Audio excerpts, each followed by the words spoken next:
Bismillahirrahmanirrahim. Alhamdulillahi rabbil alamin. Wassalatu wassalamu ala asyrafil anbiya'i wal mursalin wa ala alihi wa sahbihi ajma'in. Amma ba'd. Pada malam ini marilah kita sambung ayat Al-Quran berkenaan dengan bab yakin dan tawakal. Bab yakin dan tawakal. Imam Nawawi rahimahullahu ta'ala, sebelum dia memulakan hadis Nabi berkenaan dengan bab yakin, dia mulakan dulu dengan ayat Al-Quranul Karim. Allah Ta'ala berfirman di dalam Al-Quranul Karim, wa man yatawakkal 'ala Allah wa huwa hasbuh. Siapa yang bertawakal kepada Allah Ta'ala semata-mata, maka Allah Ta'ala pencukupnya, Allah Ta'ala yang menolongnya, menunaikan hajatnya dan lain-lainnya.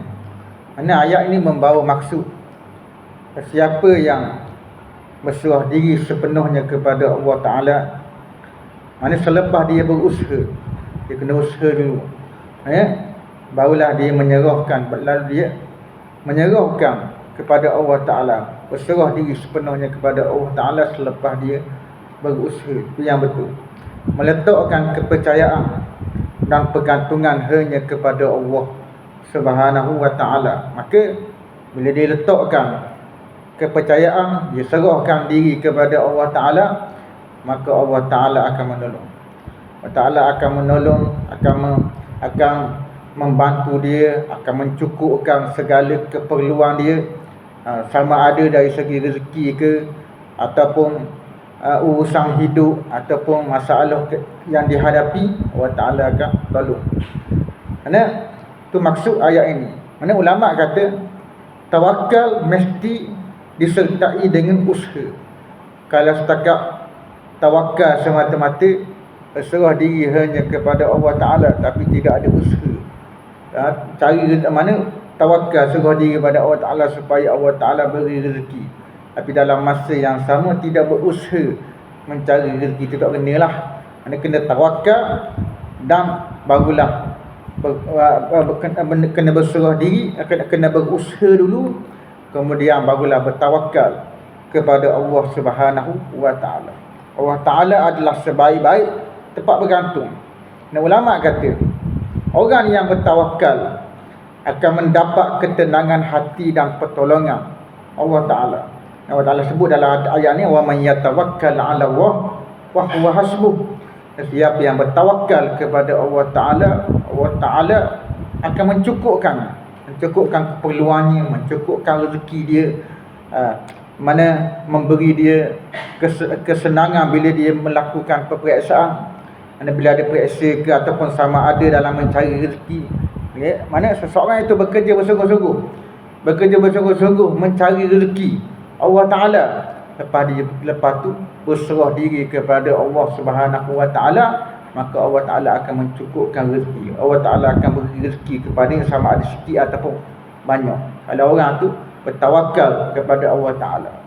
Kemudian dalam bab pelajaran, dalam bab peperiksaan, bila orang tu belajar bersungguh-sungguh, berusaha bersungguh-sungguh, study, maka Allah Ta'ala lepas tu dia bertawakal kepada Allah Ta'ala, Allah Ta'ala beri kepadanya jalan keluar.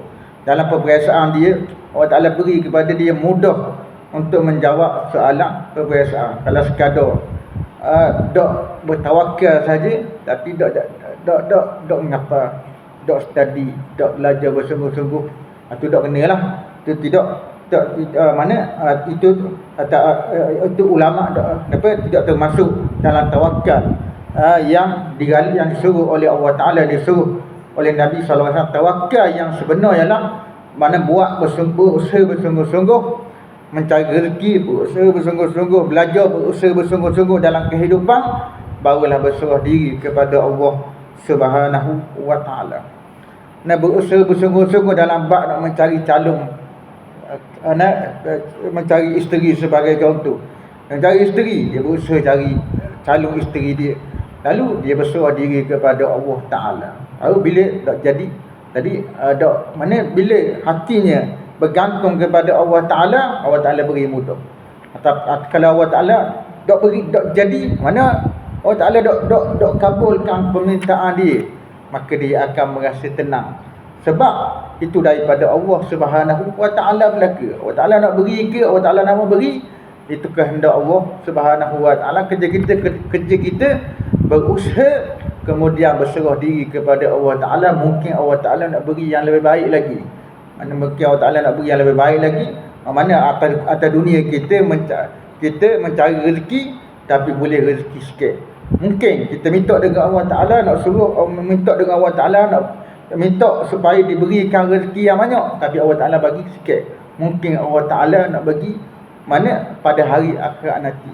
Pada hari akhirat nanti dia beri di atas dunia. Kerja kita ialah berusaha dan bertawakal kepada Allah Subhanahu wa Ta'ala. Terdapat kisah yang banyak orang yang bertakwa kepada Allah Ta'ala, orang yang berserah diri kepada Allah Ta'ala, Allah Ta'ala beri kepadanya jalan keluar. Kita baca sebelum ni, kisah pemuda, 3 orang pemuda yang terperangkap di dalam gua.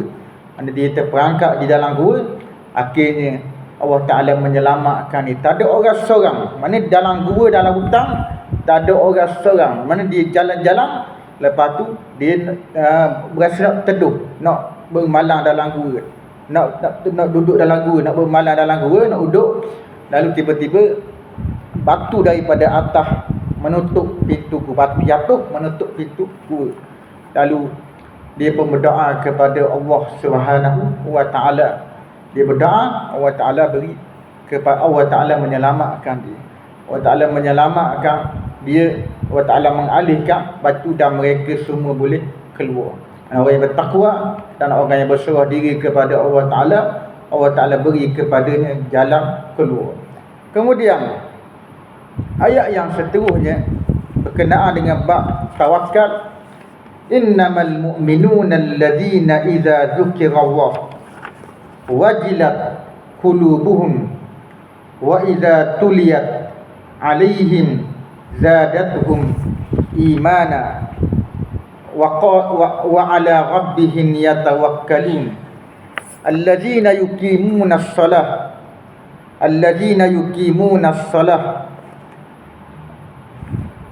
wa mimma razaqnahum yunfikun ulaika humul mu'minuna haqqan.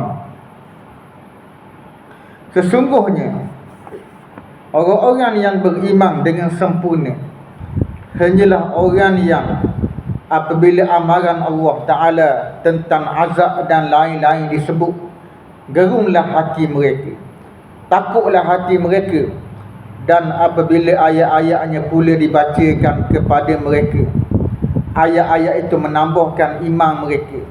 Mereka juga hanya berserah dan bergantung kepada Tuhan mereka semata-mata, bukan kepada yang lain daripada Allah Ta'ala. Mana orang beriman, Allah Ta'ala sebut, apabila disebut tentang keagungan Allah, tentang kekuasaan Allah Ta'ala, hati mereka merasa takut, merasa gerung, merasa gemetar.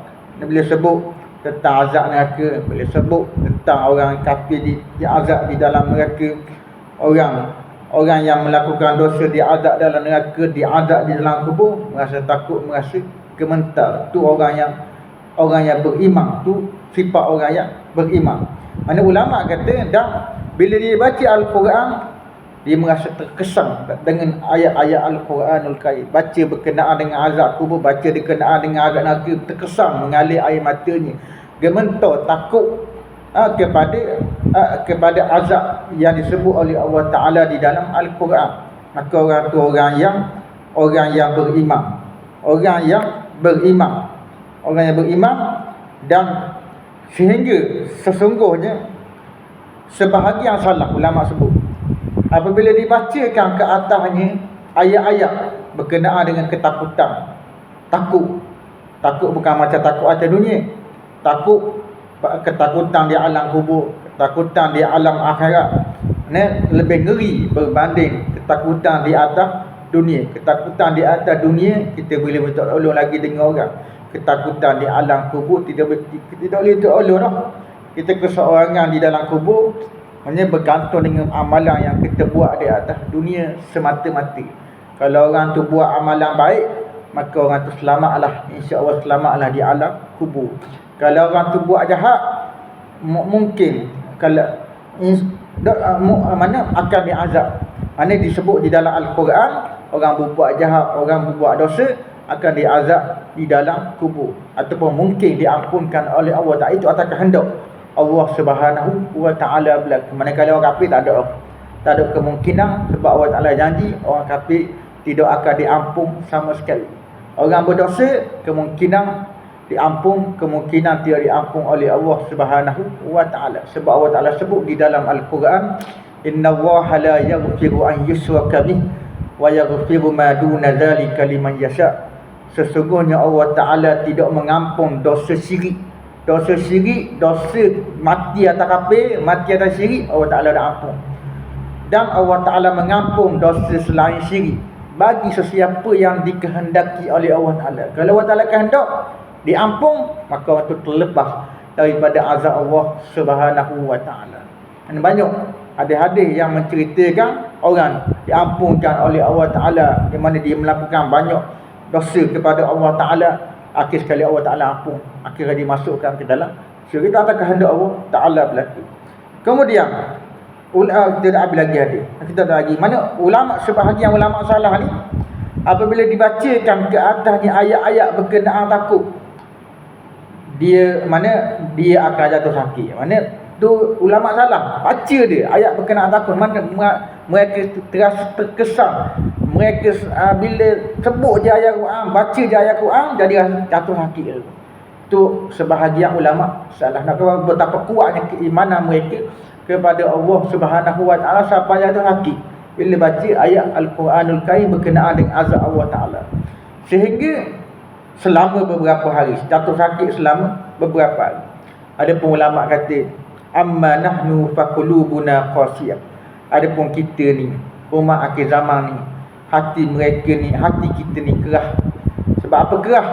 Apabila dibacakan ke atas kita ayat-ayat ketakutan, seolah-olah macam minuman yang sejuk, ka'annaha syarabun barid, seolah-olahnya minuman yang sejuk, lalu je ke mulut, lalu ke otak, tak rasa apa-apa terhadap ayat Allah Ta'ala, terhadap berkenaan dengan ayat azab kubur, berkenaan dengan azab neraka.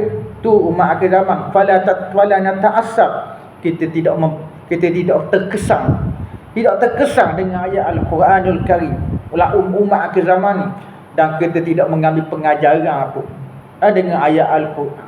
Malaikat orang yang dirahmati, yang diberi rahmat oleh Allah Subhanahu wa Ta'ala, segelintir orang saja. Ramai orang baca Al-Quran tetapi tidak terkesan dengan ayat Al-Quranul Karim, lalu saja seperti air sejuk lalu ke dalam tekak apa ke mulut.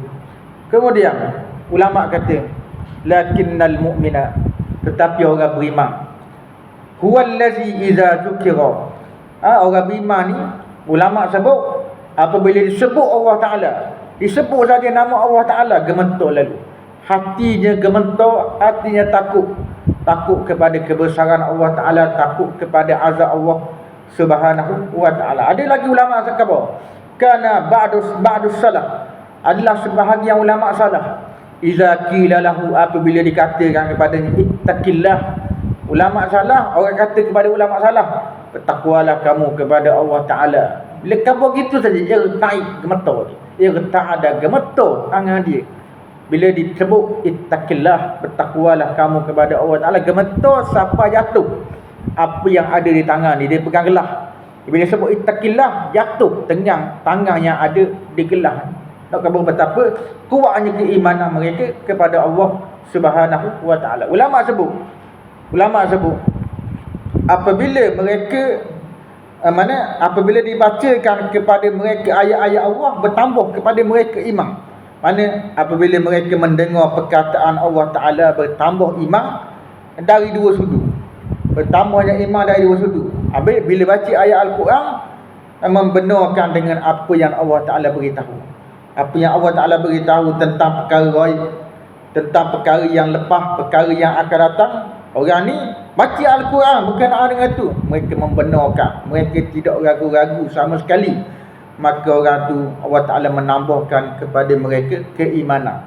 Yang kedua, bila baca ayat Al-Quran, mereka menerima, mereka tunduk terhadap hukum Allah Ta'ala. Baca ayat Al-Quran berkenaan dengan hukum hudud, berkenaan dengan hukum kisah, berkenaan dengan hukum yang ada di dalam Al-Quran, mereka tunduk patuh kepada perintah Allah Ta'ala. Mereka tunduk, maka menyebabkan bertambah iman kepada mereka. Bukan sekadar baca sahaja, sekadar baca sahaja, tapi tidak terkesan, tidak tunduk kepada hukum Allah Ta'ala, tidak mengikut perintah Allah Ta'ala. Allah Ta'ala suruh semayang, baca saja Quran berkenaan dengan bab semayang, tapi tidak semayang, maka orang tu tidak menambahkan kepada mereka keimanan. Allah Ta'ala suruh menghukum dengan hukum Allah Ta'ala. Allah Ta'ala suruh ikut peraturan Allah Ta'ala. Allah Ta'ala suruh tutup aurat, tapi baca saja Al-Quran berkenaan dengan tutup aurat, tapi tidak tutup aurat, tidak menambahkan kepada mereka keimanan.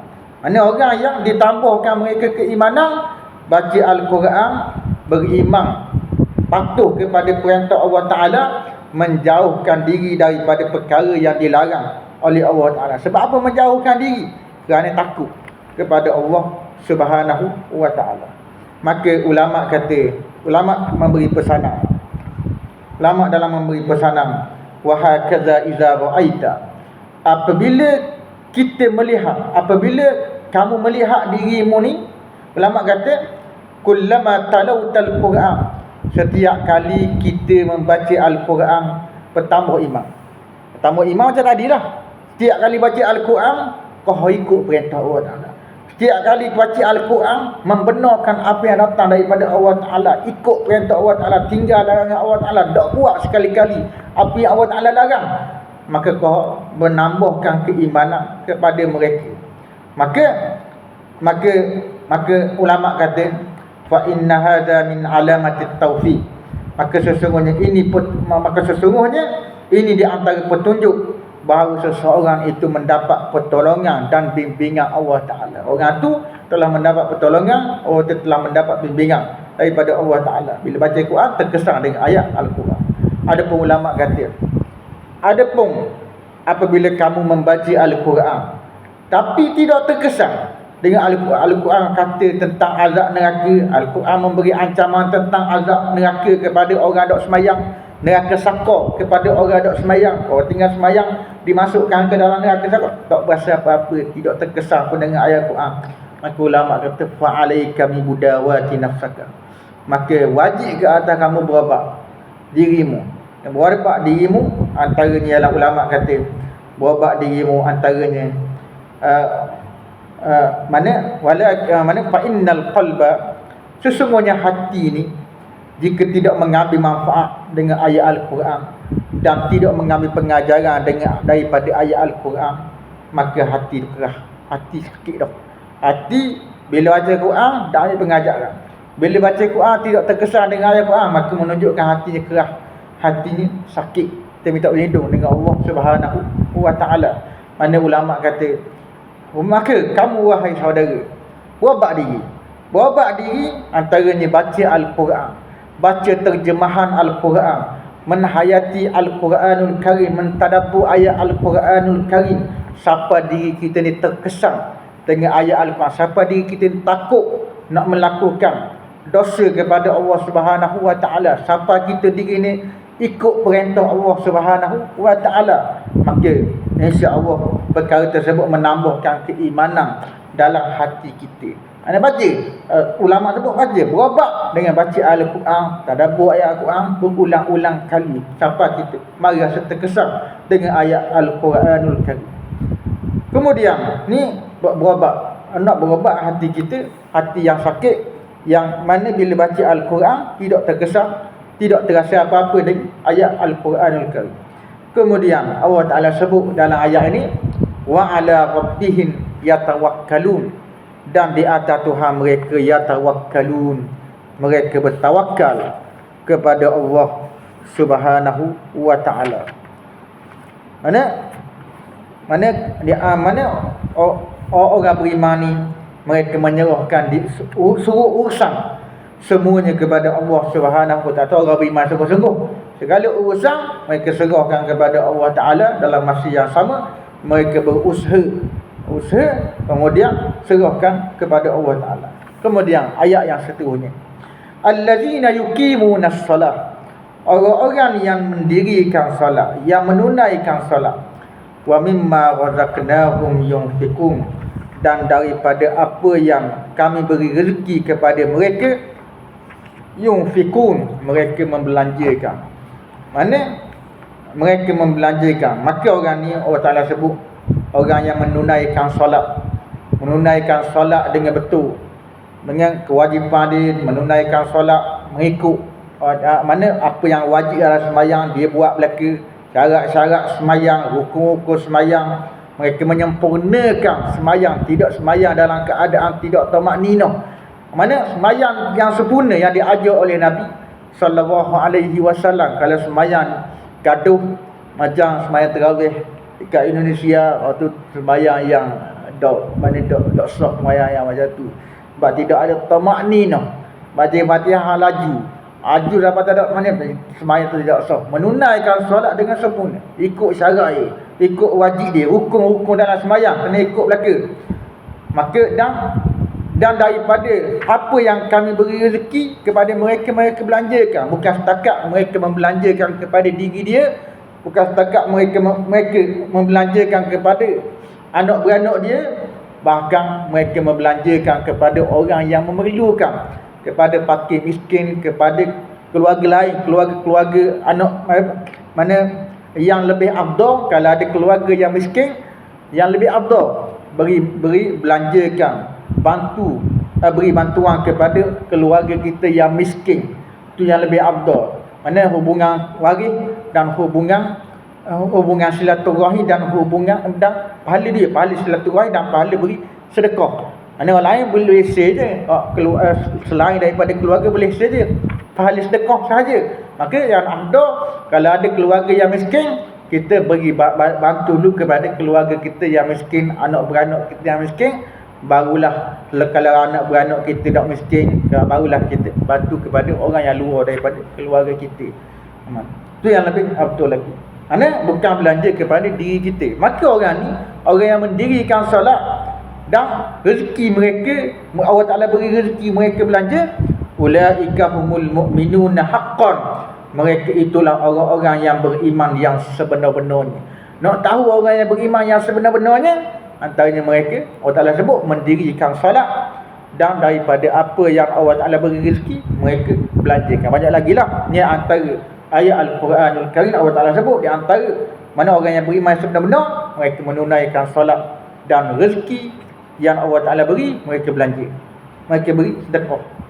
Tak bahkan kepada diri dia sendiri, tak belanja kepada diri dia sendiri, mereka belanja kepada orang lain. Itu ayat-ayat berkenaan dengan bab tawakal, bab berserah diri kepada Allah Subhanahu Wa Taala. Kemudian kita masuk hadis yang pertama daripada bab tawakal dan yakin. Wa ammal ahadits fal awwalu an Ibni Abbas radhiyallahu, yaitu Abdullah bin Abbas radhiyallahu anhuma.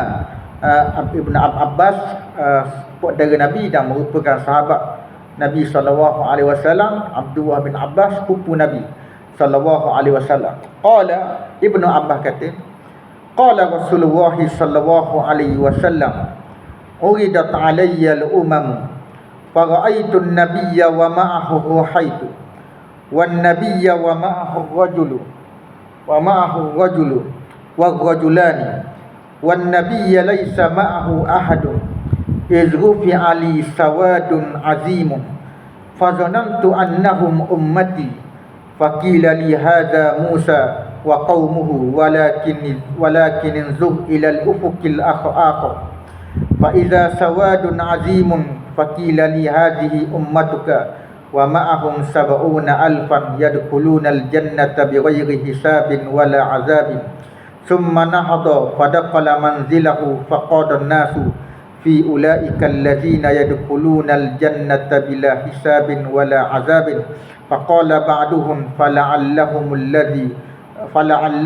ladzina sahibu Rasulullah sallallahu alaihi wasallam. Faqala ba'duhum fala'allahumul ladzina wulidu fil Islam falam yusyriku billahi wa zakaru asya'an faqaraja alaihim Rasulullah sallallahu alaihi wasallam. Faqala man ladzi taquduna fihi wa akbaru. Faqala humul ladzi la yarquna wa la yastarquna wa la yatatayyarun wa ala rabbihim yatawakkalun. Faqama Ukashah ibn Mihsan faqala da'allaha an yaj'alani minhum. Faqala anta minhum. Summa qama rajulun akhar faqala ud'allaha an yaj'alani minhum. Faqala sabaqaka biha Ukashah. Hadis ini muttafaqun alaih, diriwayatkan oleh Bukhari dan Muslim. Daripada Ibni Abbas radhiyallahu taala anhuma qala, berkata, sabda Nabi sallallahu alaihi wasallam, umat-umat para nabi alaihi wassalatu wassalam telah diperlihatkan oleh Allah Taala kepada malam Isra' dan Mi'raj. Pada malam Nabi diperjalankan oleh Allah Ta'ala daripada Masjidil Haram ke Baitul Maqdis, kemudian naik ke langit, naik langit menerima keparduan solat daripada 50 semayang, hinggalah direngankan oleh Allah Ta'ala jadi 5, daripada 50 kepada 5 waktu semayang. Ni disebabkan desakan Nabi Musa lah. Kalau tidak ada desakan Nabi Musa, nescaya kena semayang 50 solat pada hari ini. Mana Nabi SAW bila menerima keparduan solat tu, Nabi tidak ragu-ragu sama sekali. Nabi sangat gembira menerima keparduan solat 50 waktu lagi, tak minta kurang tu. Oleh kerana Nabi Musa minta kurang, Nabi Musa minta Nabi Muhammad minta kurang dengan Nabi pun minta kurang dengan Allah Subhanahu wa Ta'ala daripada 50 kepada 5 waktu sembahyang. Mana Nabi pada malam Isra' dan Mi'raj ni, umat para nabi alaihi wassalatu wassalam telah diperlihatkan oleh Allah Subhanahu wa Ta'ala kepadaku Nabi Kabur. Lalu aku melihat seorang nabi dalam keadaan bersamanya ada beberapa orang lelaki yang tidak sampai 10 orang. Allah Ta'ala tunjuk kepada Nabi, ada seorang Nabi, 10 orang saja yang ikut Nabi itu. Tak amal ikut Nabi itu. Kemudian ramanya menderhakai Nabi itu, 10 orang saja. Aku juga, mana Nabi ni bukan 25 orang saja, Nabi ni banyak. Ini yang disebut dalam apa, 25 orang saja. Yang wajib kita tahu 25 orang saja. Nabi dan Rasul ni banyak, mungkin ratus-ratus Nabi Rasul, ratus-ratus Nabi ribu-ribu. Dia sebut di dalam hadis Nabi sallallahu alaihi wasallam.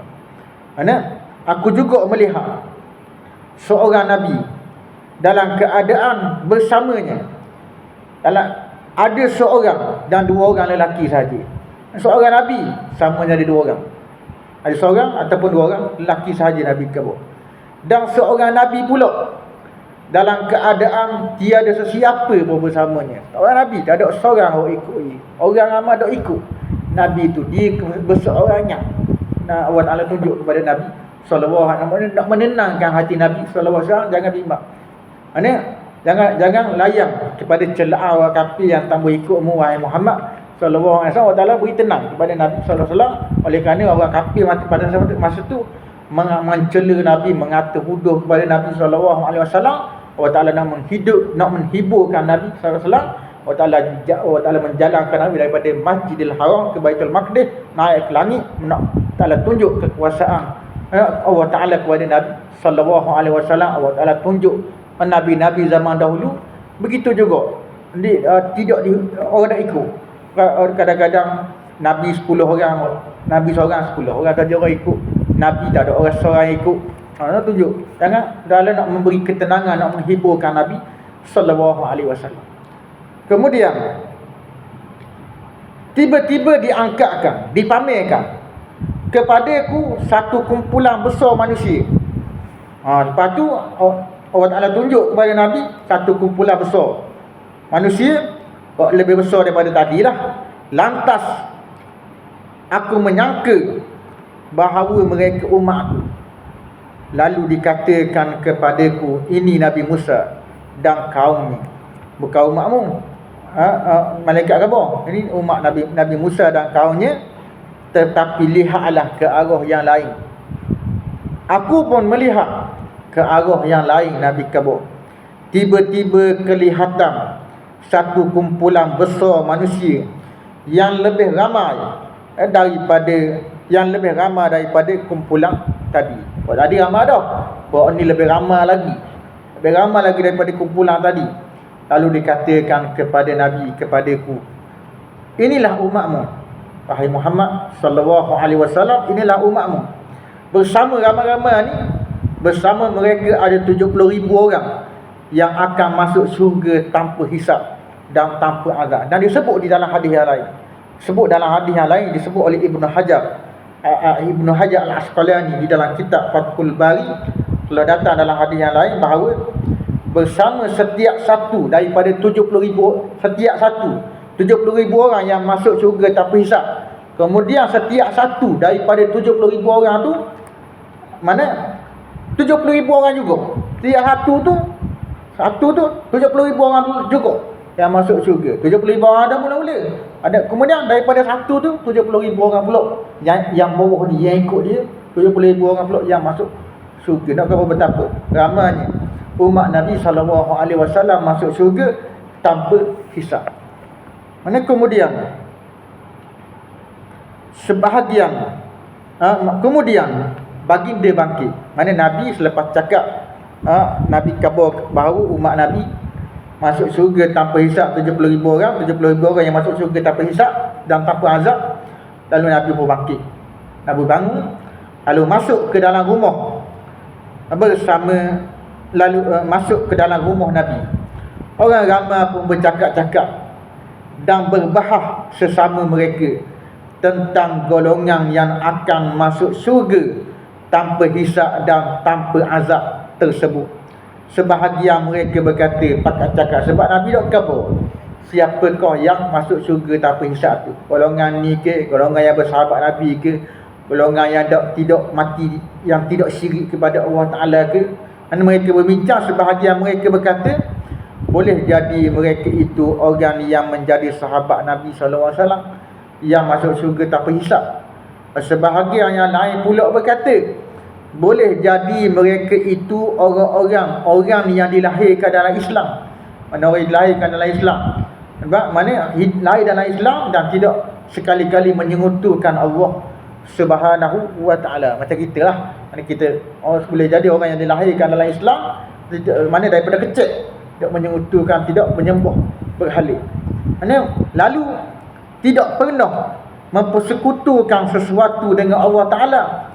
Mereka juga menyebut beberapa perkara yang lain. Yang sebab sahabat pun sebelum di Islam dia menyembah, dia mensyirik, menyengutukan Allah Ta'ala, mensyirikkan Allah Ta'ala. Lepas tu bila datangnya Islam, bila Nabi berdakwah, barulah mereka menerima ajaran yang dibawa oleh Nabi SAW.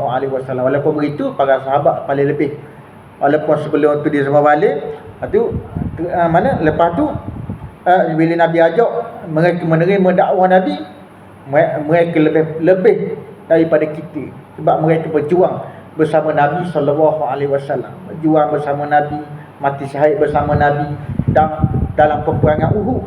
Orang pakat nak lembing, orang kafir nak lembing kepada Nabi, nak bunuh Nabi. Orang Islam ni, sahabat Nabi ni menjadikan pagar, menjadikan tubuh mereka benteng.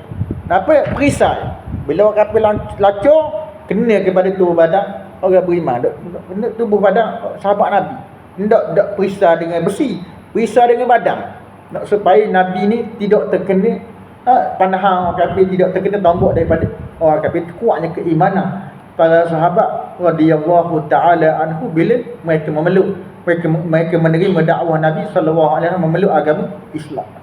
Mana sama cerita sebahagian yang lain pula, mana mereka juga menyebut beberapa perkara yang lain lagi. ketika mereka sedang sibuk bercakap dan berbahas sesama mereka, Rasulullah sallallahu alaihi wasallam keluar kepada mereka seraya bersabda, apakah perkara yang kamu sedang bercakap dan berbahas sesama kamu mengenainya? Apa yang kamu cakap ni? Kamu buat sembangau ni, kamu dengan geng-geng kamu ni bercakap tentang apa? Nabi tanya kepada para sahabat. Lalu mereka pun memberitahu kepada Nabi sallallahu alaihi wasallam, lalu memberitahu kepada Nabi bahawa kami berbincang tentang orang yang masuk syurga tanpa hisap siapakah dia. Lalu Nabi sallallahu alaihi wasallam bersabda, mereka ialah orang-orang yang tidak menjampi, tidak minta dijampikan, tidak percaya kepada sial.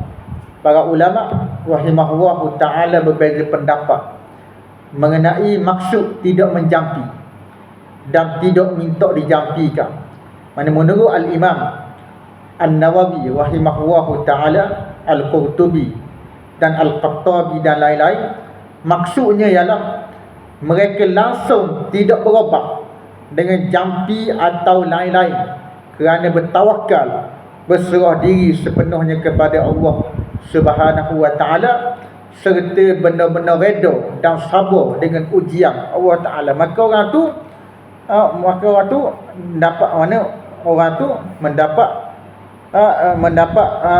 masuk syurga tanpa hisap dan tanpa azab. Tersebut masuk orang yang tidak menjampi. Mereka bila ditimpa musibah, mereka tidak pergi berobat. Mereka bertawakal sepenuh-penuhnya kepada Allah Ta'ala. Tak bergantung dengan obat, tak bergantung dengan jampi. Mana sabar dengan ujian yang Allah Ta'ala bagi. Maka ulama kata ini ialah makam tertinggi, martabat tertinggi bagi orang yang telah mencapai hakikat iman. Ini orang yang lebih sungguhlah. Mana bila ditimpa musibah, mana tak jampi, tak berobat, hanya reda kepada atas musibah yang diberikan oleh Allah Subhanahu wa ta'ala. Payah je pergi, memang payah nak jumpa gini. Kemudian ulama kata, adapun perbuatan Nabi sallallahu alaihi wasallam yang berobat apabila jatuh sakit, sama ada sekali atau lebih, pula bertujuan untuk menjelaskan kepada umat bahawa perbuatan berobat itu diharuskan dan tidak salah pada syarat. Mana adakah Nabi sallallahu alaihi wasallam berobat? Ketika jatuh sakit Nabi berobat. Tujuan apa? Tujuan nak menjelaskan kepada umat dia bahawa berobat ni tak salah, bahawa berobat ni harus di sisi syarak. Tu tujuan Nabi berobat. Tu yang dimaksudkan ni, yang disebut oleh kitab dalam kitab Dalilul Falihin. Termaksud orang yang tidak menjampi dan tidak dijampi. Kemudian mana orang yang masuk syurga tanpa hisab ni ialah orang yang tidak menjampi, tidak minta dijampikan. Kemudian tidak percaya kepada sial. Tidak percaya kepada sial dan hanya kepada Tuhan mereka semata-mata. Mereka bertawakal, berserah dan bergantung sepenuhnya dalam segala perkara. Mana tidak bergantung, tidak percaya kepada sial, tidak sama sekali beranggapan sial. Antara orang Arab zaman dulu. Orang Arab zaman dulu, zaman jahiliyah, mereka beranggapan sial. Apabila burung terbang dan pergi ke arah kiri, mereka menganggap ni bila burung terbang ke kiri ni, dia menganggap ada petanda sial ni, ada petanda buruk ni yang akan menimpa kita ni. Dia menganggap bila burung terbang ni, menganggap perkara tu sial, perkara tu macal. Tu orang Arab jahiliyah zaman dulu. Dan wa iza raja'a tasya'amu, jika burung tu berpatah balik, ni burung terbang maju ke hadapan, bila tiba-tiba burung tu berpatah balik, ini ada petanda sial ni. Dia berdasarkan orang jahiliah zaman dulu, orang zaman dulu, bila burung patah balik, ini menunjukkan ada petanda buruk yang akan menimpa kita. Tu orang Arab zaman dulu. Dan ulama kata percaya kepada sial diharamkan. Tidak boleh haram percaya kepada sial, menganggap bahawa benda ni sial. Mana hari ni majar, hari Rabu buat pada kahwin pada hari Rabu ke hari Selasa ni, macam siap ada petanda buruk. Ada zaman Nabi, ada zaman selepas sahabat, seseorang itu kata kepada Aisyah, ada seseorang kata Aisyah, seseorang itu apabila berkahwin pada bulan Syawal tidak akan mendapat keberkatan. Ni dikata kepada Aisyah, orang yang kahwin pada bulan Syawal tidak akan mendapat keberkatan, akan mendapat balik, akan mendapat ada petanda buruk orang yang nikah pada bulan Syawal.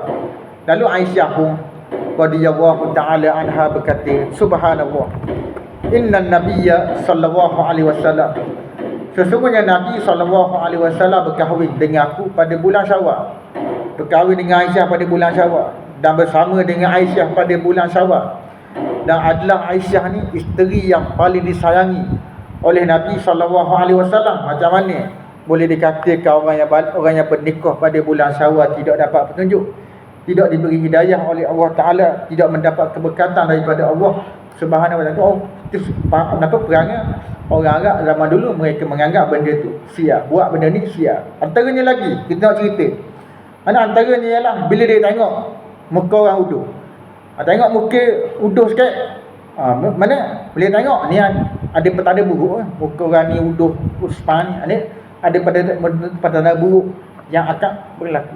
Ataupun apabila dia buka kedai, iza fatahat dukanu, ni ulama sebut sifat orang jahiliah zaman dulu, menganggap sia, percaya kepada sia.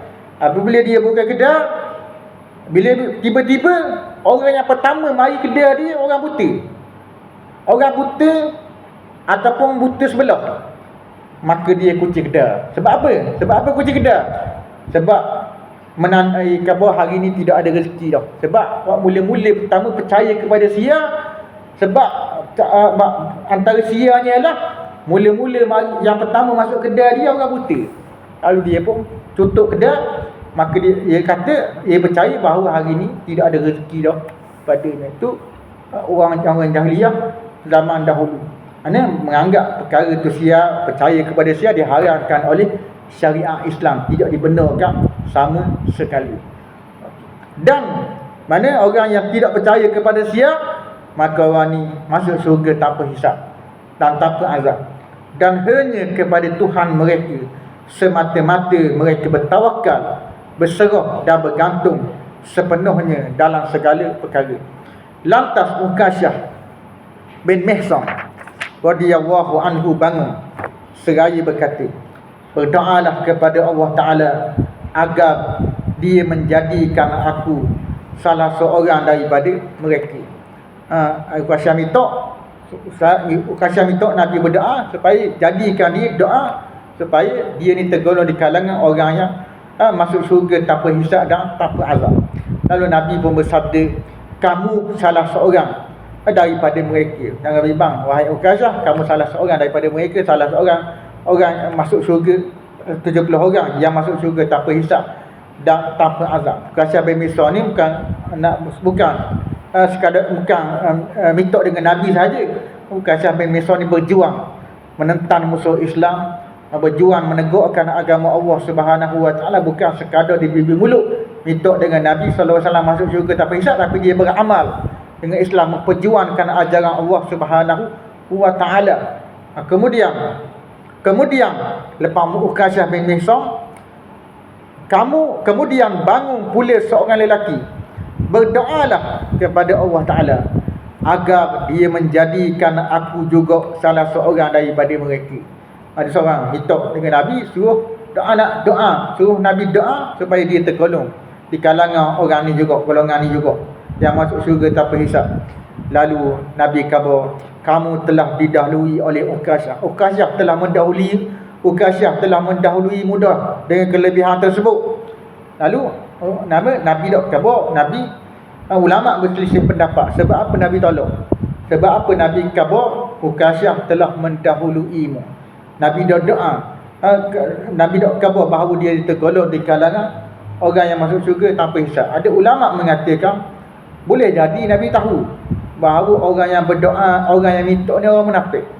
Orang minta supaya tergolong di kalangan orang yang masuk syurga tanpa hisab, orang ni orang munafik.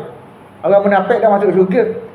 Orang munafik dah masuk syurga, lebih-lebih lagi mana lebih-lebih lagi masuk syurga tanpa hisab dan tanpa azab, mustahil, lebih jauh lagi lah. Mana orang munafik tidak akan masuk syurga sama sekali. Sebab itulah Nabi kata Ukasyah telah mendahului. Tu kata sebahagian ulama. Dan kata sebahagian ulama, orang yang minta ni orang yang tidak berhak masuk syurga tanpa hisab. Kerana dia minta supaya jadikan, supaya Nabi berdoa supaya dia tergolong di kalangan orang yang masuk syurga tanpa hisab. Maka Nabi kata sabaka Ukasyah telah mendahului. Maka boleh jadi orang ni tidak berhak masuk syurga tanpa hisab dan tanpa azab. Sebab itulah Nabi tidak berdoa. Sebab itulah Nabi tak kata bahawa dia tergolong di kalangan orang yang masuk syurga tanpa hisab. Mana wa ala kulliha, kesimpulannya kita tidak tahu. Wallahu a'lam, kita tidak tahu sebab apa Nabi tak berdoa kepada orang tu tergolong di kalangan orang yang masuk syurga tanpa hisab. Sebab satu hadis ni, hadis kita sambung semula lah hadis yang seterusnya akan ngelah. Hadis ni kabarnya atau pengajaran hadis ni ada kelebihan darjat Nabi Muhammad sallallahu alaihi wasallam, di mana umat-umat para nabi alaihi salatu wasallam dipamerkan kepada Nabi sallallahu alaihi wasallam sama ada melalui mimpi, dan mimpi nabi-nabi adalah benar, atau dalam keadaan juga tidak tidur pada malam Isra', ataupun lain disebut dalam hadis pada malam Isra' dan bukan dalam mimpi tapi dipamerkan kepada Nabi sallallahu alaihi wasallam pada malam Isra' dan Mi'raj. Kemudian di antara pengajaran hadis ni ada hukum penharaman kepercayaan kepada sial dengan petunjuk burung ataupun lain-lain diharamkan. Diharamkan sama sekali tak boleh. Itu antara pengajaran hadis ni. Antara ulama kata kelebihan tawakal, berserah dan bergantung sepenuhnya kepada Allah Ta'ala dalam menolak sesuatu mudarat ataupun mendatangkan manfaat, selain menyatakan ganjaran dan pahala yang disediakan oleh Allah Ta'ala untuk orang-orang yang bertawakal kepada Allah Subhanahu wa Ta'ala. Antara pengajaran hadis ni saya rasa cukuplah, nak siap banyak dah, minta maaf banyak-banyak lah kalau ada salah dan silap. Wa akhiru da'wana alhamdulillahi rabbil alamin.